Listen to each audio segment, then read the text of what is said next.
Hey, this is Brian Slagle from Metal Blade Records again. So here is now part 2 of my talk with Lars. You get to hear some more stuff about the early days and, of course, all you need to know about Kill 'Em All. Early May, something like that. I think we went up to Rochester and started what's called Barrett Alley with the studio. But we were psyched. It was a cool studio. We felt pretty good, and also it wasn't like as then has happened on every record since then.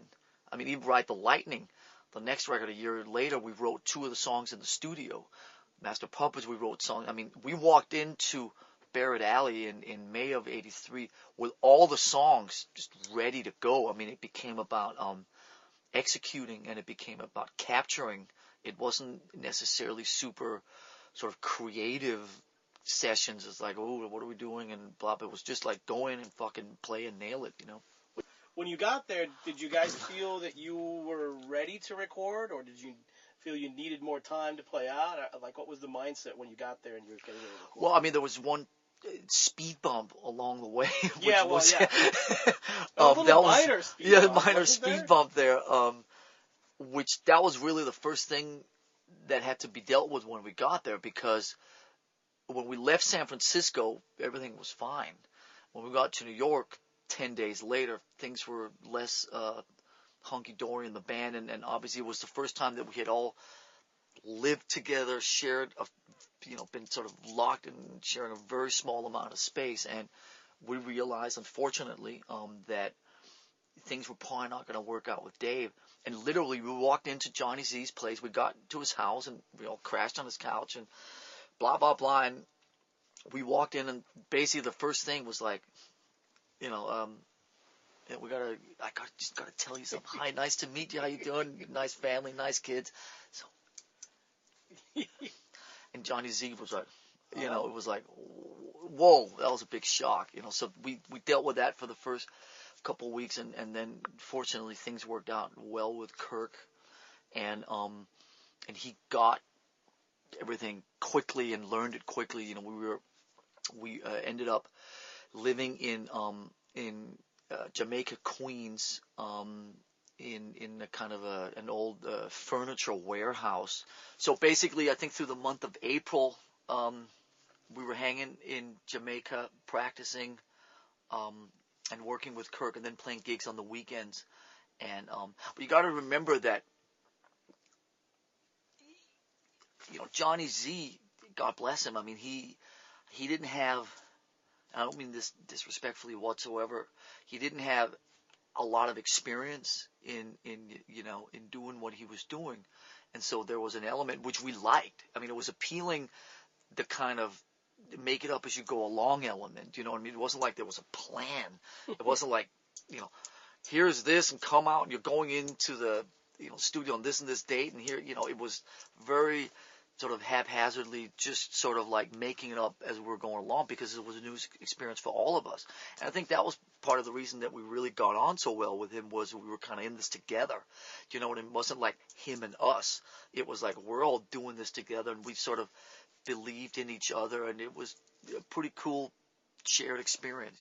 Yeah, we get into the studio recording.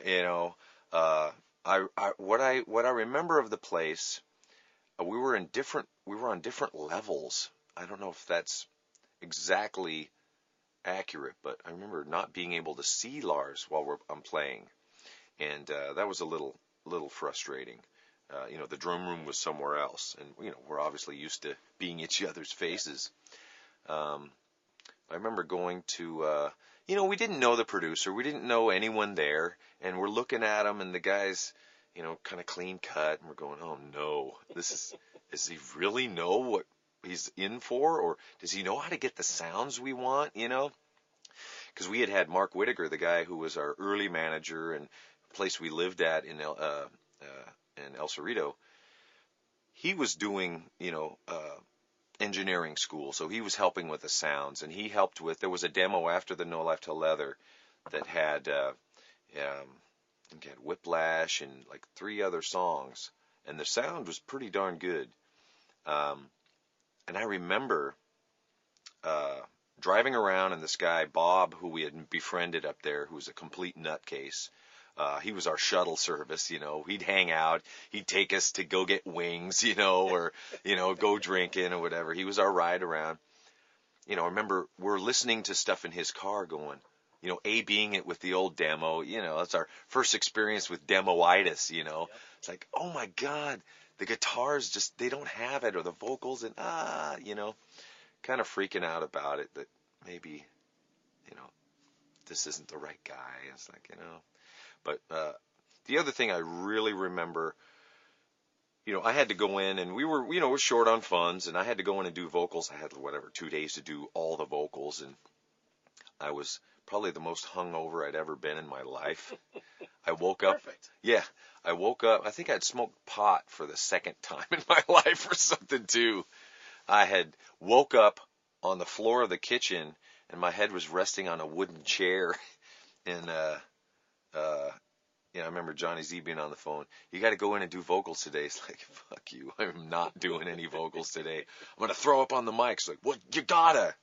And I just completely hung up and just stayed. But I got all the vocals done, I guess, maybe in 1 or 2 days. Well, how did you feel when it was finished and you heard the finished product at the end? I was psyched.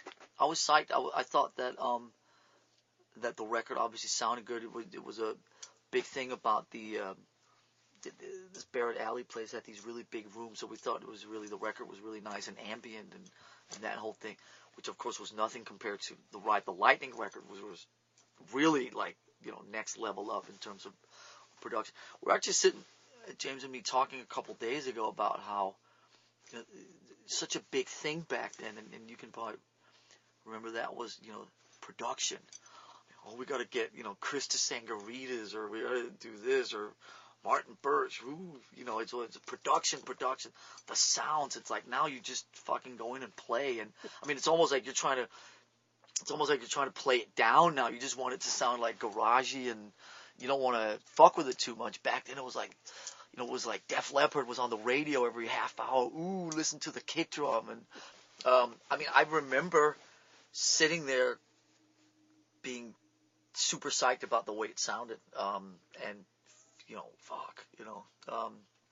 and obviously it was also a big step up from the demos in terms of sound and so on. And I remember the first time we held the record, it was down in Jersey right before the Raven tour started, early mid July. It was like, fuck, it was like you're holding a record, your own record, with the word Metallica. That was a pretty big moment.